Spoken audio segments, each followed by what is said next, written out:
Yeah, okay. So I actually, a quick question, and I still can see most of you. Has anyone here not been to Jerusalem? And okay, so I imagine everyone here has been to Jerusalem. Wonderful. So I want to start our talk with this map. I don't know if you recognize this map. It's a map that was sort of drawn in the 17th century by a German cartographer named Heinrich Bunting. And he was a Protestant. And I think, I start with this map because when we talk about Jerusalem and we can talk about Jerusalem for the Jews, it's interesting to see how in the 17th century, Protestant Christian in Europe perceived Jerusalem. And there's really this famous map that puts Jerusalem at the center of the world. And I bring this map because I think, we're going to talk about Jerusalem, not just about the, heavenly Jerusalem, but most of our talk is going to be really about the earthly Jerusalem. And we're going to talk here as partners about some of the things that might be very upsetting to see in Jerusalem when we talk about religion and state, which is our series, and how it impacts decisions that people make on the places that are so dear to us. And having in mind how this place is dear not just to us, but to millions and millions of people around the world. And mostly when we think of Jerusalem, and like I said to you, I was born in Jerusalem. Many of my friends left Jerusalem. It's not an easy place to live at times. It has a burden when you walk around these streets. You feel the responsibility, and you feel the fractions lots of times that is with living in this city. And I chose to continue living here because I really feel like Jerusalem is a symbol, not just for the world, but also very much for Israel. And what happens in Jerusalem will have an effect on what happens in all of our country. And that also from Jerusalem, there's an answer, how Jerusalem visions the tikkun olam that we need to, the mending that we need to have in this world, and how it does it has an effect, a ripple effect in the world. And I go with this image when I think of that. But before we start, I know many of you haven't been to Israel and love Israel and want to come to Israel. So what we're going to do is travel really quickly around the world. This is the world we just saw. And not like when 12 hours flight with El Al, but a quick journey to Jerusalem, to what you can see here is the Temple Mount. And to the foundation stone, what we just saw, we saw the Temple Mount. And I don't know if any of you have been to this place. I was born in Jerusalem. I've never entered the Temple Mount. There's some people who do enter the Temple Mount. I want to start a very quick tour in history and in virtual Jerusalem with the Temple Mount, with the foundation stone. In the Talmud and in the Zohar, it says that when God created the world, he took a stone from this place, and with this stone, the world was created. In Hebrew, we say Even Hashtiyah, from the word Tashtit. And from this place, the world was created. And what the stone you can see on the left, is in the Al-Aqsa Mosque. So if you enter the Al-Aqsa Mosque, which we can't as Jews, you see the stone that is preserved and is believed to be that stone. But, Judaism brought to the place many more meanings, and I'm just quickly going to browse through some of them. On the right, you have Rembrandt's beautiful image of the Akedah, which is believed to be on Har Moriah, on Mount Moriah, where the Temple Mount is today. And on the left, you can see this beautiful picture of King David, who was the first to make Jerusalem the capital of Am Yisrael, around 1000 BCE. And the second temple, where it was built by Herod, and what you can see here is the site of the temple, and where what we turn to now, and some of the remainders of the temple, when it was destroyed, the Kotel and we'll talk about that area. But this temple, when we talk about the time of the temple, it's really Jerusalem at its glory. And many Jews yearn to come back to this time in our history. And on the left, I brought you just a small image from, if you recognize, this is the Shar Titus. This is the the Titus's Ark, where you can see here the menorah.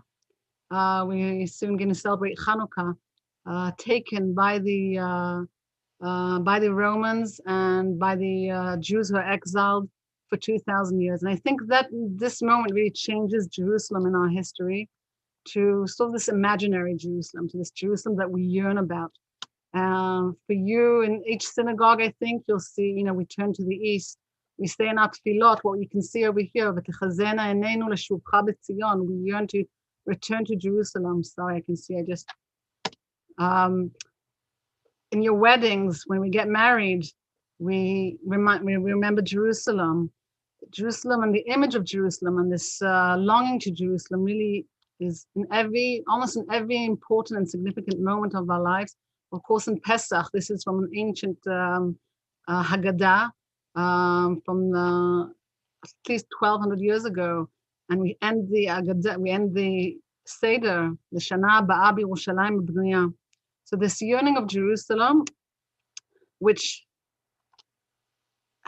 if any of you have read Shai Agnon's book Tmol Shilshom and many other books that were written in the beginning of the 20th and the middle of the 20th century, we know how the coming back to Jerusalem sometimes really was a bit of a disappointment, or if not a disappointment, was a challenge from the imagined Jerusalem to the real Jerusalem, to Yerushalayim Shel Mata. And I am jumping really quick in history because I know if I go around now the small group that we have and ask you, what does Jerusalem mean to you? And what does Jerusalem mean to your family? And what memories you have of your grandparents or your parents talking about Jerusalem? I'm sure we'll have beautiful conversations here, and also your memory of your first time arriving in Jerusalem in the Kotel. But I want to share these two images from really the beginning of the 20th century, and one is actually from the end of the 19th century. And this is images of the Kotel. And what for me is so unique about these images is you can see a really narrow area, and we'll talk about why it's such a narrow area, but you can see Jews, men and women standing together and praying. And when soon Tami's going to talk about what is the tradition of this place, what is the minhag hamakom, what is the custom of the place, of the Kotel, you can see here that during the Ottoman Empire, when it was ruling this area, and also when the British came to Jerusalem, the Kotel, which was a very small area where Jews came and they always wanted to come and pray, were not allowed to put up a mechitza. Now, probably these people did want to have some kind of separation between men and women, but they weren't allowed. And what I think is unique about these pictures is they managed. They still came and prayed. They didn't prevent from them to come and pray in this place and pray, side by side, men and women together.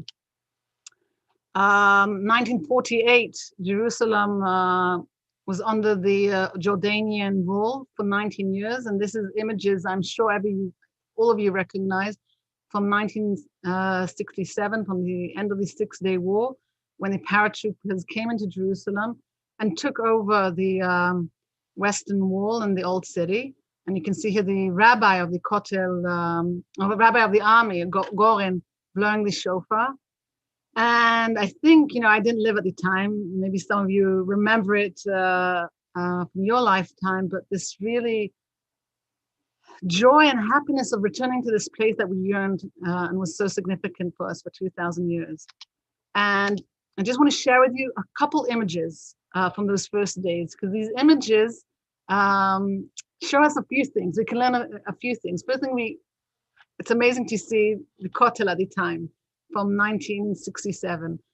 I really like the image on the right. The image on the right was given to me, it wasn't just Israelis. And Israelis came from all over the country. The minute that was available to come and, the army sort of opened up the roads to Jerusalem, every Israeli, no matter what he was, secular, religious, and how they identified, wanted to come to the Kotel and dance from joy, from the end of the war, from relief, and from being able to have access to this holy place. But this picture from the right shows you not just the Israelis. It was given to me by Dr. Joe Friedman, who was director of Ramah Israel for many years. And he was on the first Ramah trip in 1967 on seminar. So they were the first Ramah, maybe the first conservative young group that came to the Kotel, that visited the Kotel in July of 1967. And this is a picture that he took. And remember him describing as a 16-year-old how exhilarating it was for them to be the first of their generation to visit the Kotel. But what we can see in these images is also how wide the place was. You know, it's not that narrow street that we saw from the beginning of the 20th century. And I can tell you is what you can see here on the left is a image of the Mughrabi neighborhood. So what we know now as the Kotel Plaza was actually a neighborhood predominantly Muslim. And in the first few weeks of the end of the war, as you can see on the images of the right, bulldozers came and really demolished this neighborhood. Rabbi Rafi, I'm sure you can invite a speaker to talk about the ethics of this and the consequence of demolishing a neighborhood in order to sort of create a religious space for the Jews. And that's not the time, but what they did do is really wanted to open up the area so the thousands and thousands of Jews who will come here will have space. I will add that the Muslims who were living at the time, the residents of the Mughrabi neighborhood, most of them fled in the beginning days of the war and fled this neighborhood. So those first few weeks after 1967 had a lot of potential because you have this area that it's not determined what will happen with it. And it can become a historical place. An historical site, or it can be a national monument like you'll find in DC. You know, the leaders of Israel at the time sort of did have a choice of what this place would become.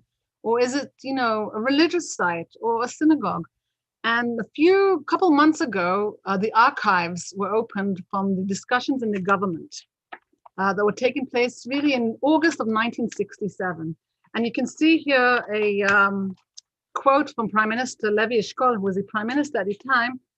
And I want to read to you some of what he said. I'm just going to get out the whole quote so I have it in front of me. But you can see the beginning of the quote. And here, this is what he says. And I found it amazing because these archives, they were published in the Haaretz newspaper a couple of months ago. And for me, it was amazing to read this because it felt so relevant to how we discuss this area today. So Rabbi Levi Eshkol, the Prime Minister, was saying at the time in this closed government discussions, fences, mechitzas, and enclosures, these are fundamentally insulting and depressing things. It's a sacred historical place, and it's also sacred to secular Jews. And he told his fellow cabinet members, he said, it's a place to which different Jews and non-Jews will come. And it will be better that we act responsibly and respectfully here. So already then at the time, they knew that this is a big decision of what this place will become. It's probably a mistake, he says, because already facts on the ground began to, appear, and a mechitza was already put out. And he says it's probably a mistake that we didn't wait 2,000 years and 3 months to open the place to the general public, and they were so quick. I'm guessing there's a lot of pressure to open up, to let all these thousands of Jews who wanted to pray for the first time in the Kotel, and they didn't really take the time to decide. Now, they did have a competition with architects, and that's what you can see on the right of how to design the place. And you see here an example of a famous architect, Moshe Sfadia, and he really had a concrete proposal. And what you can see here is a very open plaza. It doesn't look at all as like what we know of the Kotel today, but it's really trying to imagine what will create a place that is also open to all streams of Jews, of all kinds of even religions, and will be a place that sort of honors I want to say the spirituality of the place. From the those quotes, I want to just share with you one last quote that was of the health minister at the time. His name was Israel Barzilai, and he really slammed the Haredim for trying to create facts on the ground. And in this archive, we read that this is what he says: "I don't understand why we assign the ultra-Orthodox a religious monopoly on the issue and give the site a purely religious nature. We have to grant the Western Wall its full status and place among the people with all that is written about it. The Western Wall as a whole is a historic, national site that everyone visits. It's not just a synagogue." So we had sort of this chance, and I'll say they sort of blew it because the facts on the ground were set. And I'll go very quickly to this image of the Kotel today. This is how the Kotel looks today. For them, many of you know this image. And I'm actually going to leave my screen for a second. I want to share with you. Let's see.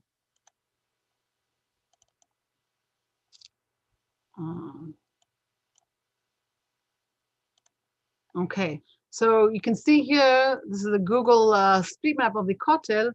And what's, this is the plaza. For those of you who haven't been here for a while, this is the plaza before Corona time. But this is still the national plaza. It's not the religious part. This is where ceremonies take place, where army ceremonies take place, where, it's men and women can stand together and sing if they want. And as we come closer to the Kotel, you can see the men's on the left and the women's side on the right. I guess this was Hanukkah time, because if you look really at the back, you can see a Chanukiah. Now, I'll share with you, this is not accidental that the Chanukiah is on the men's side. And it's actually also one of the challenges that we have when we come to talk about the Kotel, because every Hanukkah, there's an official state Hanukkah lighting of the menorah, but it's only men who can light it, even though by the halacha, women or men can light the Chanukiah. So even this issue of who's lighting the Chanukiah is determined by a very certain way of understanding what Judaism is all about. The Kotel has been run for the last 30 years, and this is important for you to know, and Tammy is going to elaborate about that. It's run by the Keren Lemoreshet HaKotel, the Kotel Foundation Fund, or the Kotel Foundation, and it's a state-funded foundation. It's funded by my and my friends and family's taxes. Its budget is 80 million shekels. And it decides and it regulates what goes on in the Kotel. Now, Tammy is going to talk a bit about what they do on the ground and what's the regulations that they put into place. But some of what they have to decide about is, how to act and what's the conduct of the place. Let's say about eating inside the area, about musical instruments, but also some of the decisions that the Kotel Foundation makes is what kind of prayer goes on in the Kotel, and what is the custom of the Kotel. And this institute, that is a government institute, which has no transparency and is led by an Orthodox, ultra-Orthodox rabbi. So it's a very complicated issue that Tammy is going to elaborate a bit more. But you can see here, I'll just show you this bridge here that you can see. It's called the Mughrabi Bridge. And that's the only remaining sign of that neighborhood, the Mughrabi Neighborhood that used to be here in the Kotel. I'm going to share with you just the other side. This is the Kotel HaMishpachot, the family Kotel Azarat Yisrael. I'll talk to you just a bit about what it is, but it's important for you to see how this looks. You can see the scrapple of trying to, this is a stone fell off the Kotel about 2 years ago. And this is still existing, they're still building it. It's taking ages and ages, and it's not by chance that it's taking so long. If a stone would have fallen off the wall in the other side, it would have taken much shorter. But what's important for you to see is how accessible it is to get here. So you can see these steps to this very small entrance. And I'll talk about that with you now that I'm going to share with you. I'm going to go back to my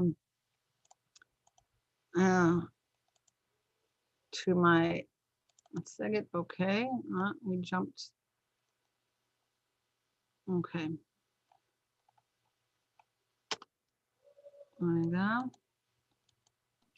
All right, so we were here. I'm stunned that this information, the release of the archive from Levi Eshkol didn't make news here in America. Like, how is it that we didn't know about that? Look, it was actually in Haaretz English. I'm not even sure if it was in the Haaretz Hebrew. Just told you who it was intended. Look, it's the height of the Corona. I don't know what news makes headlines except Corona and maybe the inner politics of Trump, Biden, or here Bibi, non-Bibi. So that might be part of it. But what's important for me to show you here, and I want to move quickly to Tammy to share her presentation. But just an example is just to see the mechitza and the evaluate how that evolved, the story of the mechitza and the kotel. This is images from back in the 70s. And what you can see is sort of a mechitza that's pretty welcoming. It's very low. You can see it's very close to the actual wall.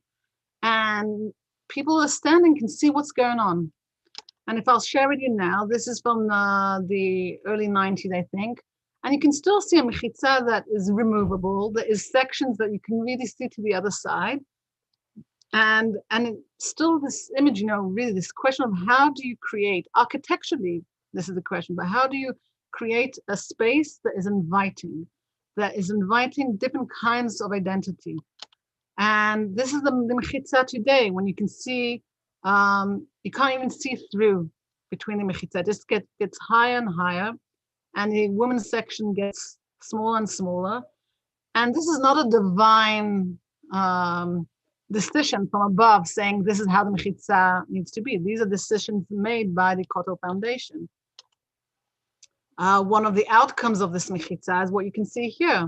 So when you want to celebrate your grandchild's bar mitzvah, you have the image of the grandmother and the sister and the aunt standing on a chair. And they're the lucky ones because they probably, the bar mitzvah is the one that is close to the mechitza. If it's on the other side, there's no way for the whole family to really celebrate this occasion together. And of course, these famous images of the women with the stilettos on the chair, standing, trying to see what's going on the other side. So what the kotel means to us and what is going on on the ground didn't go by without any protest. And there's a lot of public battle about it. The first and foremost is Women of the Wall on the left, and you can see here the arrest of Nat Hoffman. And Tammy is going to talk about that because she represents the Women of the Wall. But I want you to look at this image of the right. You can see an image of, these are Masorti rabbis, Rabbi Mauricio Balter, who's the head of Masorti and Merkaz Olami, standing in the front. And you can see Rabbi Andy Sachs, he's at the back, he met with you a few weeks ago, and other rabbis. The truth is the Masorti movement that, really started growing after 1967 when American Jews came to Israel and wanted to have synagogues that reflected the synagogues that they went to in the States. That's really when the Masorti movement was, officially created and grew, even though there were congregations before that, but that's when it became a movement. And a couple times a year, Masorti Jews would come to Jerusalem and come to the Kotel and pray. And I don't think they did it because they, as out of, protest. Well, they did because that's something that was dear to their hearts. So there was 2 dates that was significant that they would come, and that's during Shavuot, for the prayers of Shavuot, and during Tisha B'Av. Now, I grew up here in Jerusalem in sort of a liberal Orthodox home, but I remember going to the Kotel and on Shavuot with my dad as, a 5 and 6 year old, and it was a very exciting thing in the middle of the night. And we always joined the services of Masorti because we felt more connected to a egalitarian service. In Shavuot in 1997 was the first time that we were attacked. Sorry about all this images. I hope you can see the image through it. 1997, nothing different on from what we were doing on our perspective, but our services were attacked by ultra-Orthodox, mostly men, yelling, spitting, throwing stones, and we needed to be escorted by the police outside of the, really outside of the old city in order to remain safe. And a couple months later, on Tisha B'Av, when the traditional service wanted to take place, the police really said, we can't assure your safety, and you're doing you're provocative, what you're doing in the Kotel. And they did show up in 1997, and it was, again, a violent incident. And they were attacked by really a mob of ultra-Orthodox Jews at the Kotel opposing this egalitarian service. And this, wasn't something that, was comfortable for the leaders of the state. There was a lot of, it was in all the headlines of the news. And it took a couple of years, but they found a solution, and the compromise was Robertson's Arch. And on the right here, you can see the Kotel is on the left, the traditional Kotel, but it's actually the same wall. And the wall, that supported the Temple Mount. And it was given to the liberal movements, the right-hand side, but in very, very limited times, only on Mondays and Thursdays, very certain amount of people can use this area. The hours of the days were limited. It wasn't, free for all, use it, have access to it. And this brought for a lot of confrontation, and also mostly going to the Supreme Court and asking it to change the status. In 1913, and Tami will talk about also why this was erected, but the Azarat Yisrael section was erected really overnight by the Minister of Diaspora Affairs at the time, Naftali Bennett, who's a very popular name that you heard in Israeli politics today, as a section to create liberal, egalitarian services. And this is what we've been using since then, since 2013. At the time, we also went into negotiation with the government about how to make this place more accessible and how to provide also some kind of funding, because this is run by the conservative movement voluntarily. As I told you, the other side, 80 million shekels is the Kotel Foundation, and over here, there's no funding of the government. The Sifrei Torah here are funded by the Masorti movement and donations that we get from synagogues, mostly in North America. So we have something like 8-9 Sifrei Torah that we give to the public to use it. But for 3 years, there was a negotiation of how to really find a way to put shalom in Jerusalem. And it was between the Reform movement, the conservative movement, Women of the Wall, and the Kotel Foundation and the ultra-Orthodox. And agreement was reached in 2015, the end of 2015. And a government resolution, the Kotel agreement, was agreed in a majority in the government.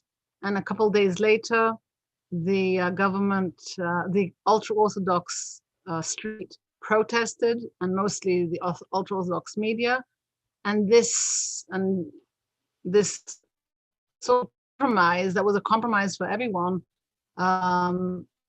was tabled. And today we are in the same status quo, that we're still, what we feel, I'll say the Masorti movement, when I say we, still on the back of the bus, because it's not an accessible area. There's no, let's say, toilets.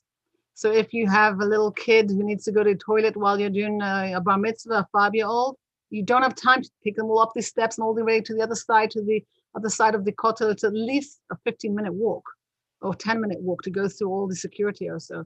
So what you do have here is a kid who will go to the toilet in this area. And if you're grown up, I can't even tell you how frustrating and upsetting it is to be in this situation.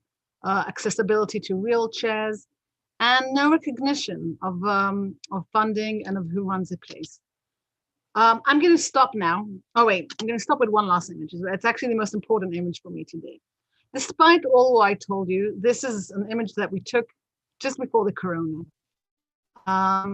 This is, you can see here, groups of teenagers and bar mitzvahs taking place, because when corona is not happening, usually on Mondays, Thursdays, and on Shabbat and Rosh Chodashim and special occasions and holidays in the States, this area of Azarat Yisrael Kotel Mishpachot is filled up with Israelis and with Jews from around the world celebrating the Judaism the way they want to celebrate it, and that is, with women and men together. And I think this also might, indicate of the threats that this place sort of I guess, has on the ultra-Orthodox, because there's a real need for this place. And I think it opens up also this option for Israelis, not just for Jews around the world, but for Israelis, that there's more than one way to be a Jew. And there's more than one way to be at the Kotel and to remember this place and to celebrate our Judaism in this place and to pray. And for me, it's a special place. We call it the boutique Kotel. That's what we feel. But there's a lot still need to be done, like we said, in accessibility and funds. And that's something that we're still fighting. So I'm going to finish here because I want Tammy to join us. I'm going to stop sharing. Tammy, you're with us, right? Yeah, I just wanted to add. So you probably know that congregation. We were planning to go to Israel as a congregation this coming June. We're not going because of Corona, but hopefully we'll return to the idea of having a congregational trip. Certainly going to the People's Kotel, as I call it, the Ezrat Yisrael, the egalitarian part of the Kotel, was going to be on our agenda, and my own particular bias is, I don't go to the exclusionary Kotel anymore. I just go to the People's Kotel, the Kotel that's open for everyone. And that's what we would have let some time for people in our group to go to the exclusionary Kotel if they wanted to, because I don't want to take the Kotel away from people. But I would stand, not going onto that plaza, because I feel like it's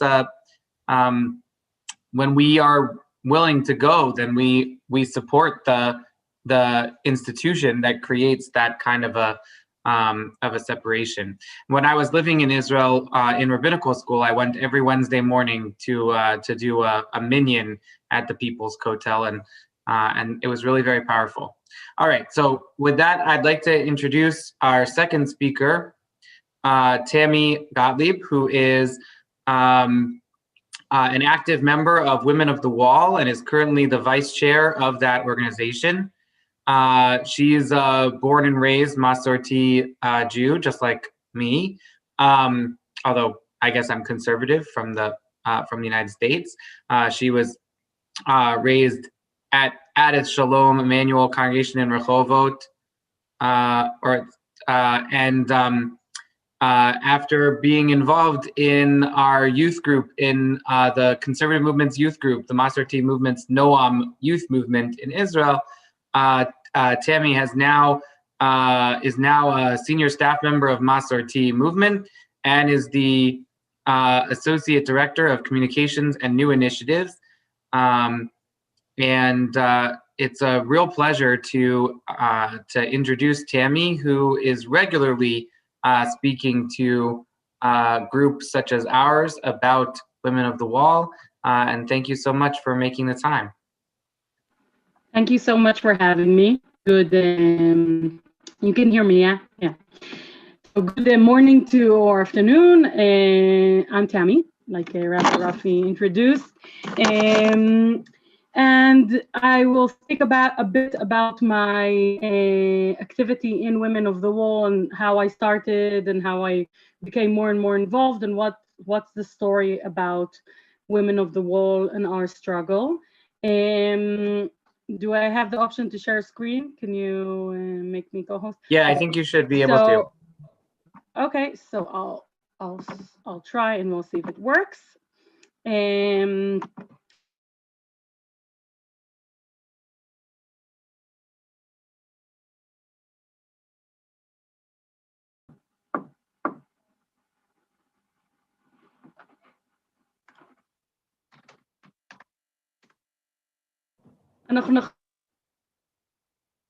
Oh.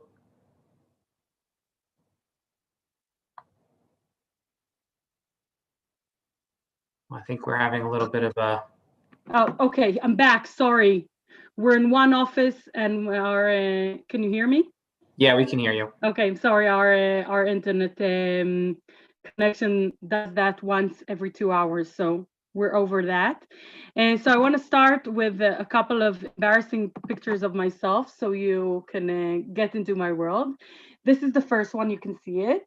I guess. This is me in my bat mitzvah, 2 days before, having my tefillin wrap ceremony with the Rabbi Avidor Cohen. He was a very famous rabbi in Israel.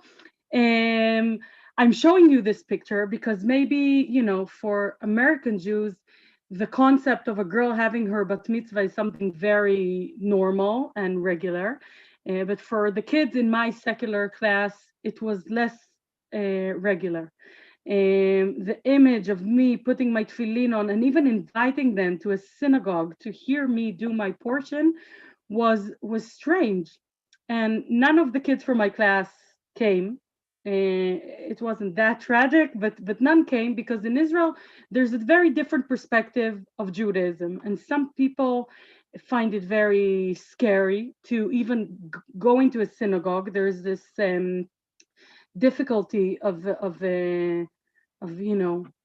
dealing with your Jewish identity.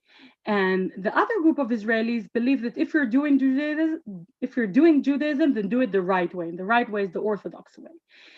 I'm saying this because the Israel I grew up in was an Israel I understood that I am being discriminated from a very early age. As you said in my bio, I've been a member of Masorti since the day I was born. My naming was in a Masorti synagogue.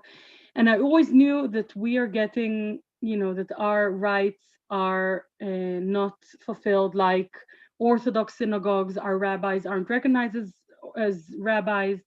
Growing up in Noam youth movement, I became a social activist when I was a teenager to these issues in the Israeli society, to state and religion issues. I remember going to protest against marriages, the fact that you can't get married with a conservative Rabbi Rafi couldn't conduct my wedding ceremony, please God soon. If we were in Israel, it wouldn't be recognized by the state. So it's an issue that I grew up with, and I think the main thing that brought me to my activity in Women of the Wall. We'll jump forward 25 years to a photo from a prayer held, I think this was a few months before, a year and a half ago or a year ago. As you can see, this is me standing there very spiritually conducting the service. And there's a girl, I think she can't be more than 16 years old, shoving a siddur in my face. It's not an act of courtesy, it's an act of violence, trying to stop my prayer. And the prayers of Women of the Wall, this is what they look like. It's balagan. I don't know if you know, it's an Israeli word that doesn't have a translation in any other world.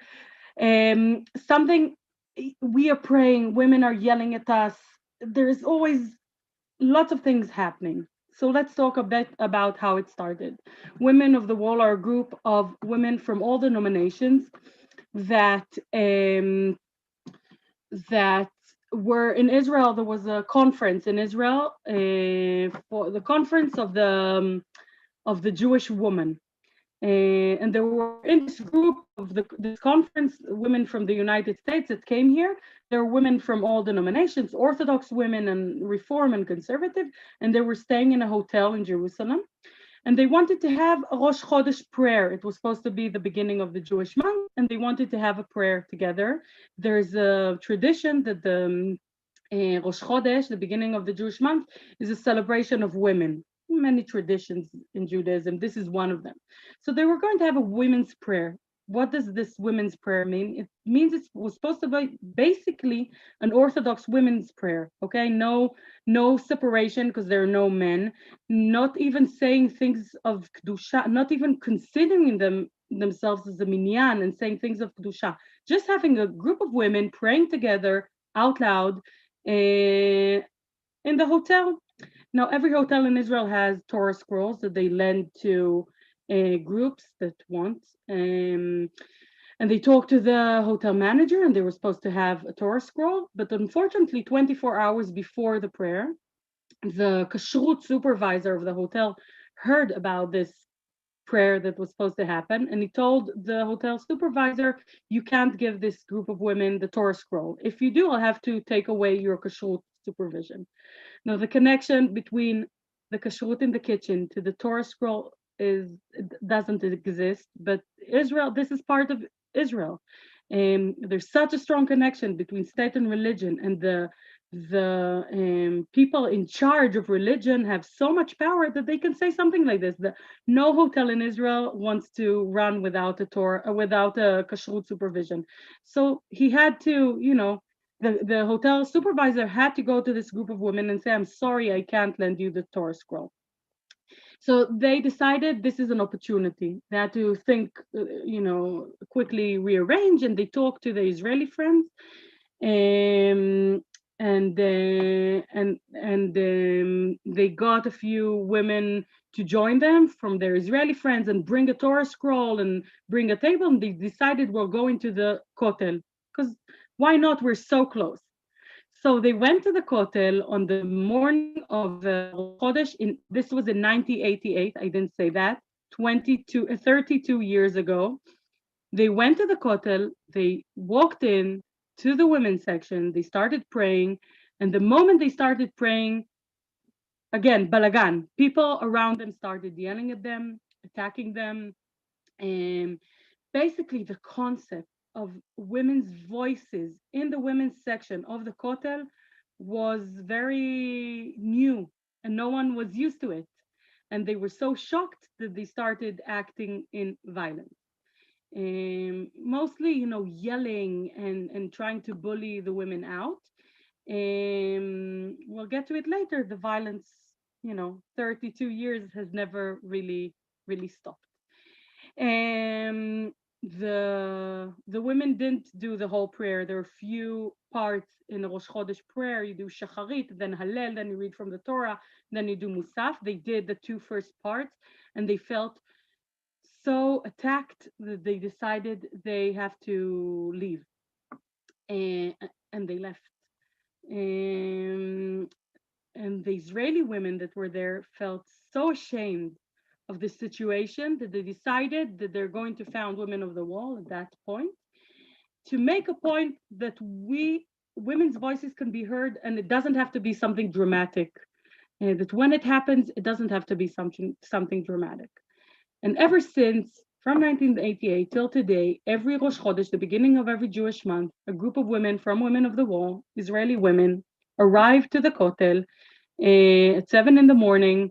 to pray and have a women's prayer together. Now, this is a prayer in the women's section. It's only women praying together. The dramatic issue about it, again, is women's voices heard out loud. That was the first issue. With the years, other things became an issue, but that has been the great issue. Now, the two biggest conflicts of Women of the Wall, the first one is with the people around us attacking us or bullying us, or all the unpleasant things that we have to go through. And the second issue that could have resolved this whole issue without even making a fuss about it is the authorities. So from the first time Women of the Wall arrived to the Kotel, they were basically turning to the authorities. 1988, I wasn't a member yet. I was still young. You go to the authorities and you say, we're being attacked, secure us, take away the people attacking us. And the authorities, they have also been challenging throughout the years. Basically,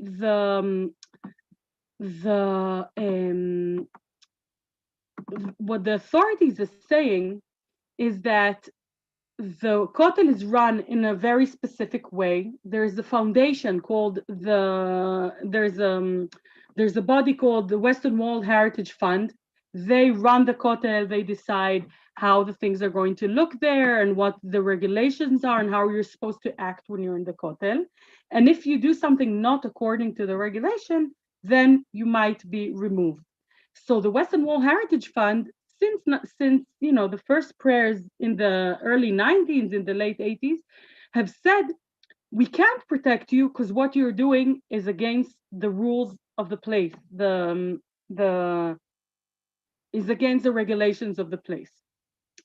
There are two main regulations that are in the these photos. The photo here of the woman being taken away is from early 90s, being taken away by Western Wall Heritage Fund ushers, women that are funded by our taxpayers' money. You know, the Western Wall Heritage Fund has a budget of 80 million shekels a year. It's like $22 million a year. To run the place, for Torah scrolls, we'll get to that later, for the ushers. And these women are removing us for, you know, basically doing something that we believe that is okay. Now, there are two regulations in the Western Wall Heritage Fund book of rules, or whatever, where they write it, that are in the core of the conflict between us and them. The regulations are that in the Kotel, you're not allowed to pray in a manner that doesn't that isn't the custom of the place. And the second thing is that in the Kotel you can't do things that are offensive for other people. So let's break that down. First thing, custom of the place. This is a regulation. The Western Wall Heritage Fund is telling us you have to act according to the custom of the place. And we're saying, why is the custom of the place only the Orthodox custom? This is Linda. She's a friend. She's a mother of a good friend of mine. My friend moved to Israel, I don't know, almost 15 years ago. And Linda, her mother, a teacher from Denver, Colorado, came to visit her and went to the conservative yeshiva for the summer. She's a teacher. There was a program for teachers. When she studies with her kippah on. And one day after she finished studying, she decided to walk to the Kotel. It's a 20-minute walk, and to take the notes of her second graders to put them in the wall. Before she went, she told them, write something, I'll put them in the Kotel for you. So Linda arrives to the Western Wall, and in the security guards, this was 2014, 15. In the security guard's entrance to the Kotel, the security guard tells her, you can't come in because of your kippah. So this is a 60-year-old woman, first time in her life that her Judaism is put on a halt, is in the Jewish state in the Western Wall. And it's absurd. It breaks my heart. This is not the Israel I want to live in. And this has to change. And by defining one custom of the place, this is what we're doing. We're basically telling us, me, and we're telling you, you're not the right Jews for the Jewish state. And this is not the way Israel needs to be. We have to fight to change it, and that's what we're doing. So we're saying there has to be more than one custom of the place. The second issue is the issue of hurting other people's feelings, which is, it's something I find difficult to accept. And that I think every feministic struggle throughout centuries has been women doing things that are unpleasant for other people, mainly men, and them insisting on doing them, even though it is hurting their feelings. And thanks to that, we're here today. I can decide I want to wear trousers, even though pants, sorry, my British, I can wear pants because it's, my right to do so. I was a combat soldier in the Israeli army because my sisters fought for me to do that before. Even the first woman to run a marathon was only in Boston 50 years ago, because before that someone thought it was offensive that we decide what we do with our uterus, and it's not, it's our decision. So saying that by us praying loud, or us praying with a talit on, or with tefillin, or with tefillin, we're offending someone, I understand we might be. But in a democracy, we have to find the middle way. I can't be the one that always is saying, okay, so you're being offended, so I'll stop.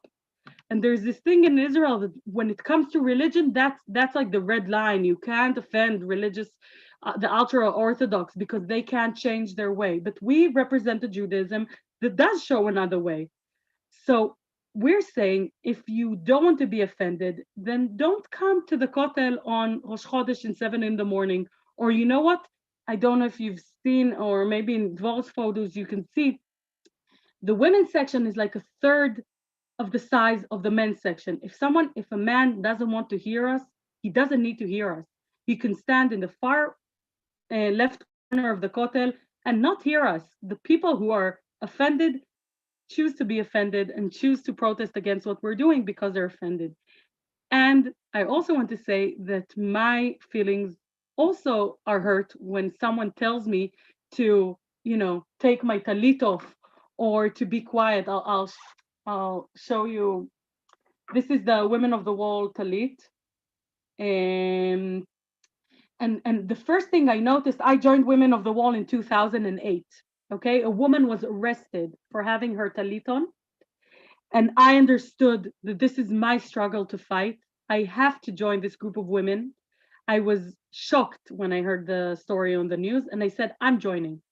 And I came to in solidarity the first time, and slowly, I kind of liked the group. I don't get a lot of opportunities to pray with women from different denominations. I rather go to a conservative synagogue when I go to one. But the act of doing once a month a prayer with my Reformed sisters and Orthodox sisters and secular sisters is actually kind of nice, and we have a really nice group. So I joined in 2008, and the first thing I saw was basically us standing and praying, and the police or the ushers of the Western Wall Heritage Fund staying the whole time asking us to be quiet. That was their job, standing there asking a group of women to be quiet. No one did that on the men's section, obviously, or asking us to put on our talit like it's a scarf, you know. Be a bit more modest with the way you show your Jewish utilities, or stick it in the coat if it's winter. It was absurd to me. It's still absurd to me. Things have changed a bit in that aspect. So as I said, I joined in 2008 when there was this one arrest, and the arrest, this happened once in 2008. It stopped, and then it started again in 2012. And in 2012, Women of the Wall's prayer was being stopped every Rosh Chodesh. We were being arrested every Rosh Chodesh. The picture on the right of the red-haired girl is from the first months of 2012. The police came.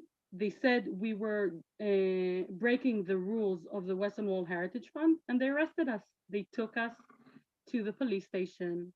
We had to answer some questions. They took our fingerprints, and after a few hours, they let us go. They asked us to sign that we're not coming back to the Kotel for 30 days, and they let us go.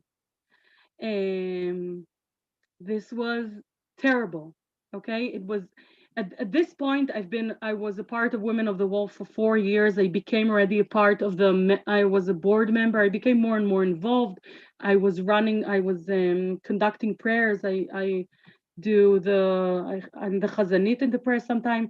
I became very involved in the decision making, we did not understand why the police is doing this. But basically, in the bottom line, this was, in retrospective, I think that's the right word, it was good for us, because suddenly everyone was talking about Women of the Wall. Israelis suddenly knew when Rosh Chodesh is because we opened news broadcasts. And they were talking about it not only in Israel, but outside of Israel. Jews around the world were starting to look towards Israel and say, wait a moment, what's going on? Some of your sisters from different congregations in America, in North America, came to join us in the prayers and were also being arrested. And your brothers and sisters are saying, you're good enough, we're good enough to support in Israel financially, politically, to stand behind Israel, and we appreciate your work so much. But then you come to Israel and you might be arrested for doing something that, this was absurd. And everyone was talking about it, and this was 10 months this went on for 10 months.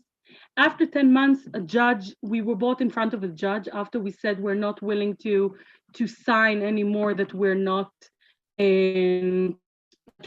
coming to the Kotel for 30 days, because 30 days, as I said, is just not being able to be in the next Rosh Chodesh prayer. And we were brought in front of the judge, and the judge looked at all the footage, and basically in a ruling from 2013 of the court in Israel, the judges said that we are allowed to pray the way we do in the Kotel, and it's the custom of the place. And ever since, basically, we're supposed to pray the way we want to in the women's section. That being said, it's still an issue for two reasons. First of all, there are other regulations that are bothering us, that are not towards us.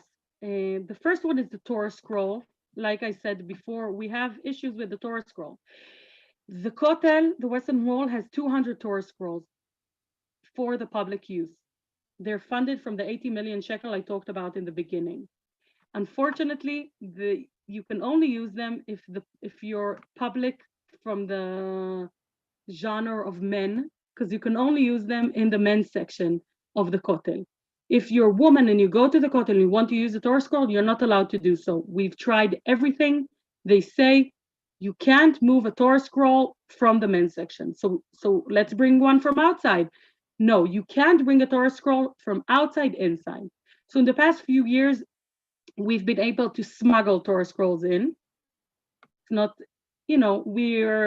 that's how we make our point. But because we're smuggling Torah scrolls in a very respectful way, I feel obligated to say, because a lot of times the Western Wall Heritage Fund creates fake news about how we are smuggling the Torah scroll in, which isn't true. We're religious women with a lot of respect to Judaism and to the Torah scroll, and we only do it in a respectful way. And we've been able to smuggle a few times, but now every time we go in, we go through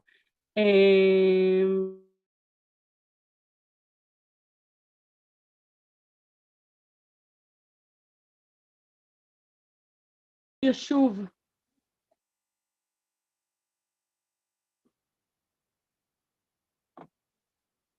Okay, we're back. So I'm trying to. So now when we go into the Kotel, they body search us. Now I guess some of you know Israel in this aspect. Israel, everywhere you go, there's a security check when you enter. Okay, but what they're checking is for weapons, and this is the only place where what they're checking is to see if you have a Torah scroll on your body, or and it's ridiculous. We should be able to bring the Torah scroll in. So that's the first big issue today. The second issue is that we're still being attacked. There's still people that use us as a political, issue.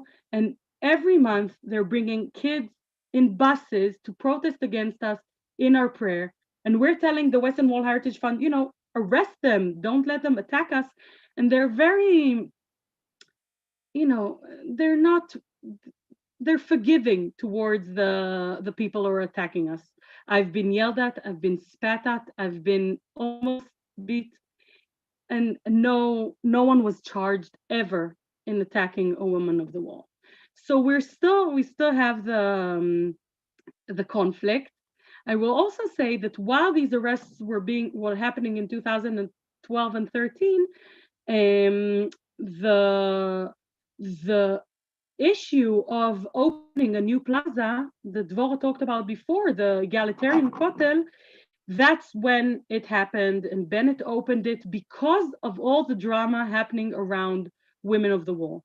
Women of the Wall were part of the negotiations of how this plaza is going to look like.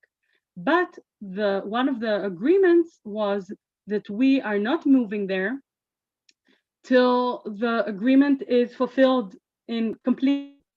And as Dvorah said, the agreement is not fulfilled completely. It was frozen. Unfortunately, we believe in this agreement.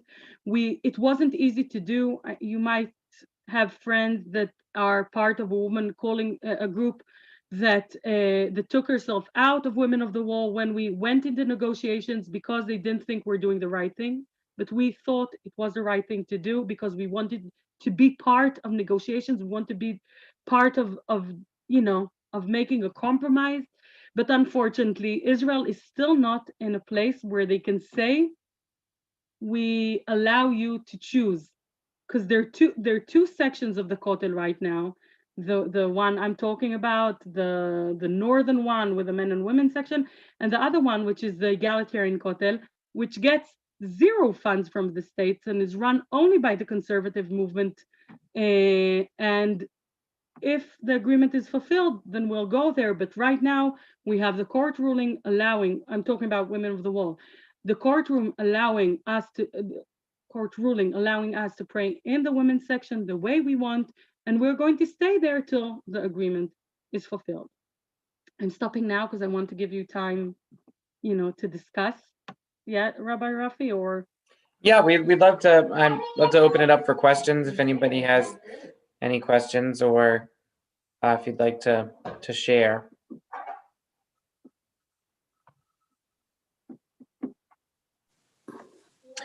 I will just add that we recently donated our old Torah mantles to Women of the Wall, and we received a thank you letter from Nechama Namal, letting us know that that you're going to be using them to do a parade of empty Torah covers, Torah mantles, to symbolize the missing Torah scrolls on the women's side. So I think that's pretty cool. It is, and we're trying to find, to understand when the best time to do it. So yeah, thank you so much. Great. Does anyone have any questions for Tammy or Dvorah?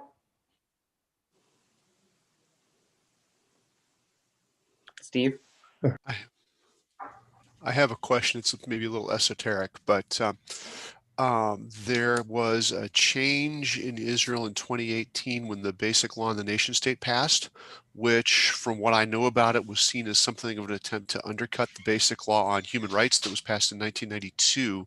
And so there's this debate over the role of what we think of as human rights, in this case, religious freedom and access to equal access to places in the country, versus this new law, which is an attempt to define the Jewish character. Is that new nation state law having any impact on the way that the legal environment that Women of the Wall operate in affects you?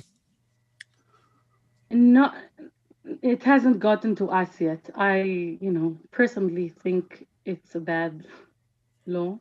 I hope it was supposed to stay very, unharmful, but basically in the end, it will be used in the hands of the fundamentalists. And I believe that it's bad for us. And, we'll see the day where it comes to hurt Women of the Wall. I think right now it's more discriminatory or bad towards the non-Jews in Israel.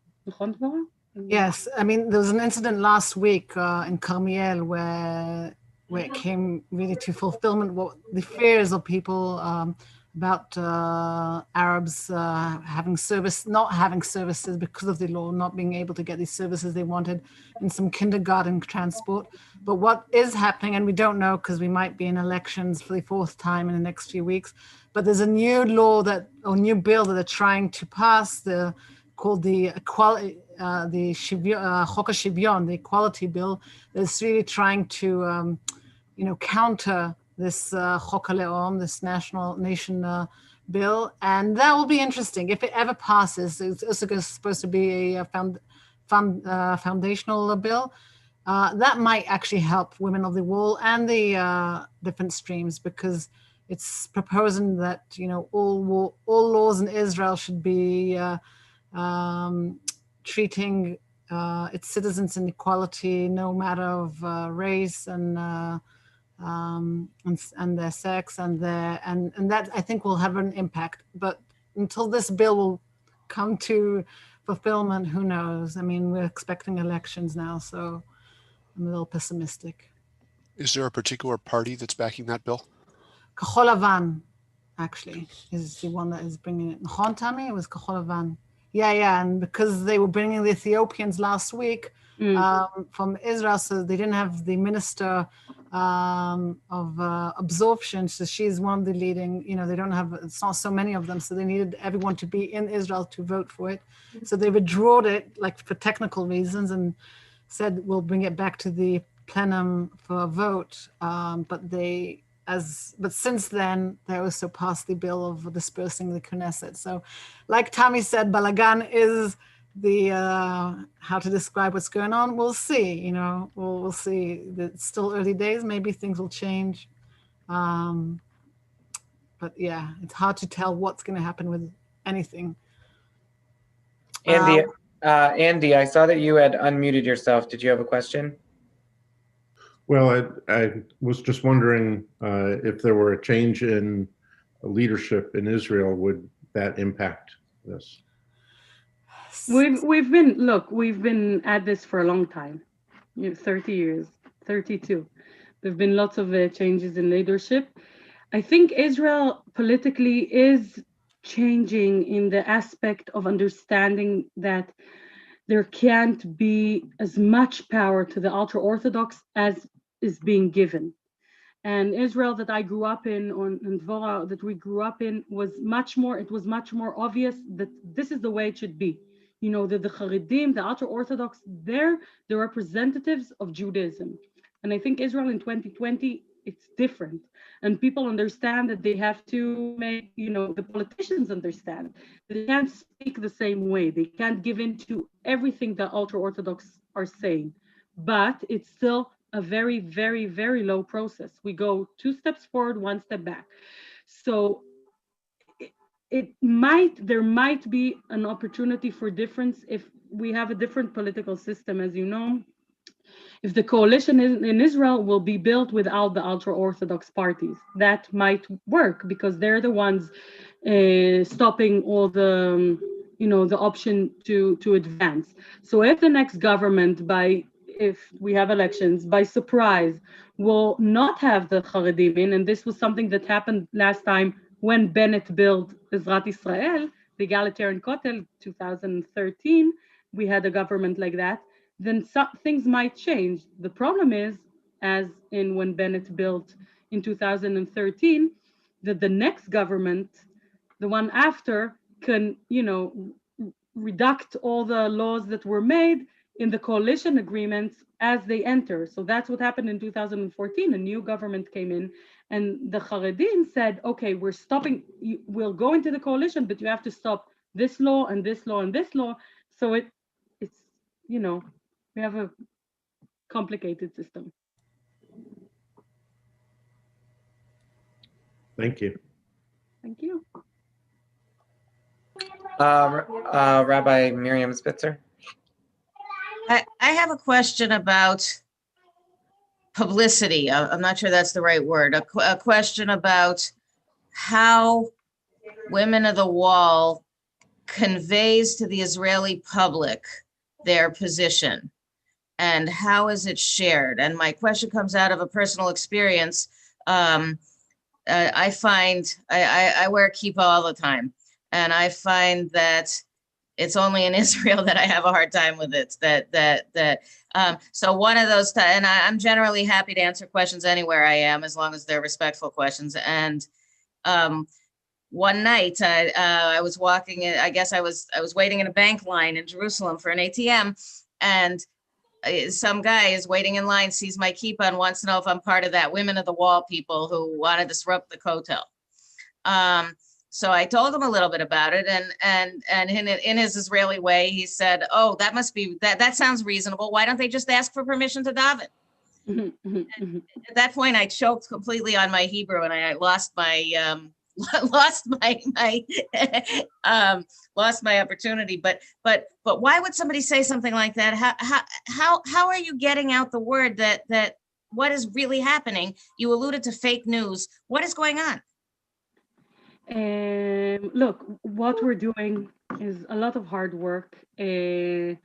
So our main thing is that we pray once a month in the Kotel, but we do PR and we try and give our point of view. It's not easy in Israel that our starting point is difficult, but I think we've done a good job in 30 years. I think for Israelis to see today a woman with a talit is not as disturbing as it was 20 years ago. 20 years ago, people couldn't accept, and today, because they had footage of us in TV month after month after month, seeing us with a talit, then it's something they're a bit more used to. This will take time, and I think more and more secular Israelis have been with us, with the understanding that even if they don't agree, then they want to have our right to wear a talit.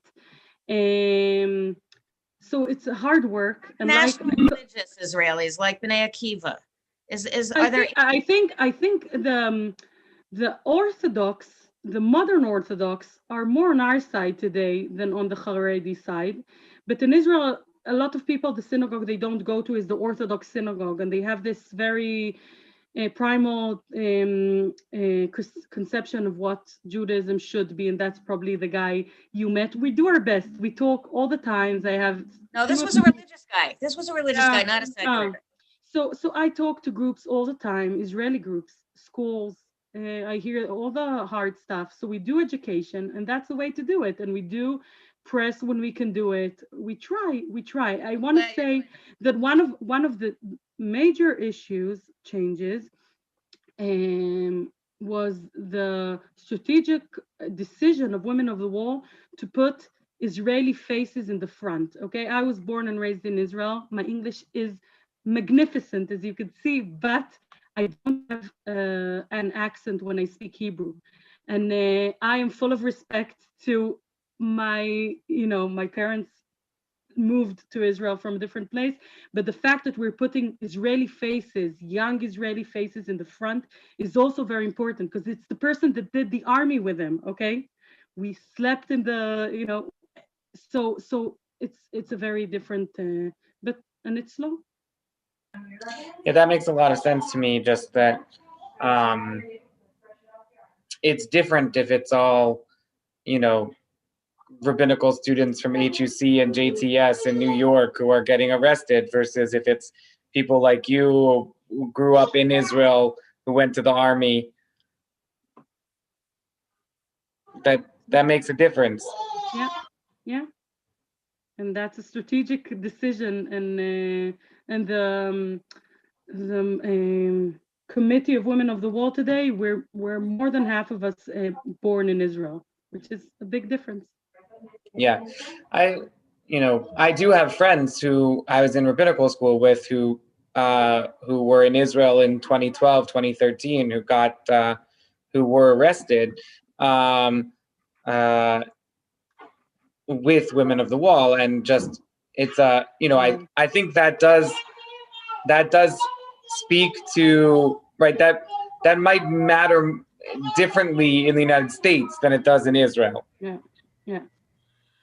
Rabbi Rafi, we need to go because it's nighttime here, but I really want to thank you all for joining us this morning, and really hope that you'll be with us for our next conversation. Rabbi Rafi, I'll send you already the speakers that are joining us. It's going to be about the challenge of the LGBTQ community in Israel in a context of religion and state. And the plan is to have Rabbi Mikey Goldstein, who's the head of the Rabbinical Assembly in Israel, but is also the first congregational rabbi in Israel who's also identifies as gay. And he'll have a conversation with his rabbinical student who happens to be lesbian and got married not recently in a wedding here in Israel. And they'll talk about about their journey and their challenges, each one in their own story, and about how this fits into this big subject of religion and state here in Israel. So that's going to be for our next talk. And that will be Sunday, the 10th of January, also at 10:30 in the morning Eastern time. And I just want to close by expressing our gratitude to Devorah and to Tammy for spending the time to share with us the story. And if you have friends who missed this morning session, we will have the full recording available on our website so that people who missed it but who are interested will also be able to participate. So thank you so much. Thank you. Shabbat Bye. shalom. Thank you.